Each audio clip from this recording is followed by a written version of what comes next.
citizens speak out. People in countries throughout the world call for the shared benefit of basic freedoms, including better jobs and improved living conditions. Among those are Bahrain, Côte d'Ivoire or Ivory Coast, Croatia, Egypt, Greece, Honduras, Iraq, Jordan, Libya, Palestine, Saudi Arabia, Syria, and Yemen.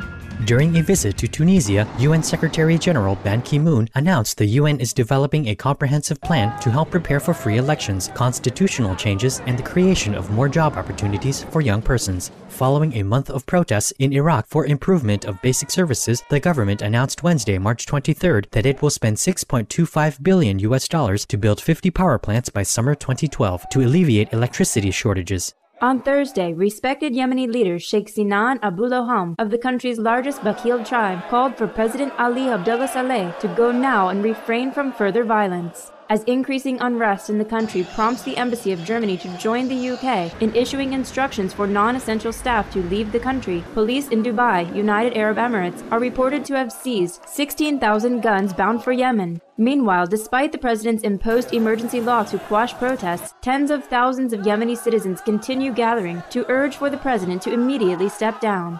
In Syria, a crowd of approximately 20,000 marched in a funeral procession for 9 activists who died when government security forces opened fire outside a mosque in Daraa where the peaceful protesters had been camped. With violence recently escalating between armed groups in Palestine and Israel, Jordan's foreign ministry spokesperson Mohammed Kayet urged for an end to the conflict and the avoidance of increased military intervention. At least 3 Palestinians were injured in an Israeli attack that followed recent rocket fire from Gaza, Palestine, sparking fears of continued retaliatory violence. Meanwhile, Palestine's Ma'an news agency reports that Palestinian youth delivered messages to both President Mahmoud Abbas and the offices of Hamas lawmakers in Ramallah, pledging to continue a hunger strike until the Fatah and Hamas groups agree to unify, saying that this is a key step for establishing peace with Israel and the creation of an independent Palestinian state. The Saudi government, meanwhile, announced the second-ever municipal elections to be held next month, although activists claimed these were not sufficient and that real political reforms were still necessary.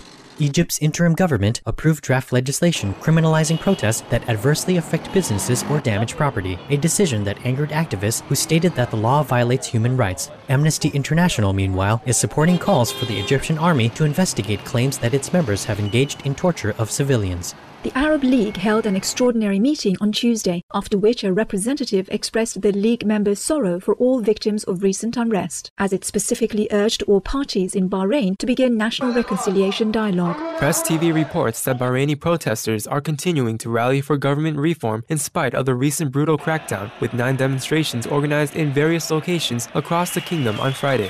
U.S. Secretary of State Hillary Clinton reported during an interview with ABC News that members of Libyan leader Muammar Gaddafi's inner circle had been reaching out to a number of people to explore options for relieving the current situation, including the leader's brother-in-law, Abdullah Sanusi, who has been in touch with the U.S. State Department on a near-daily basis. Libyan citizens in Benghazi rallied to express their thanks for the UN-sanctioned air campaign to disable military capabilities of the government of Libya for the protection of innocent civilians' lives, as they asked the international community to continue their efforts. Several towns and cities, including Misurata, Zintan, and Aj Dabia, remain surrounded or controlled by Libyan government forces who are reported to be targeting civilians and civilian buildings, resulting in many deaths.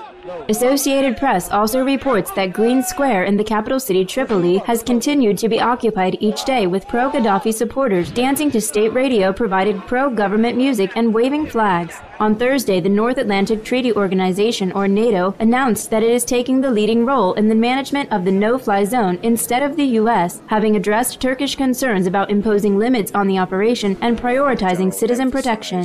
That Libya must cease all hostilities immediately. As we mourn the loss of precious lives, we pray for the conflicts to end and that the people of all nations may decide to live with each other in lasting security, dignity, freedom, and peace.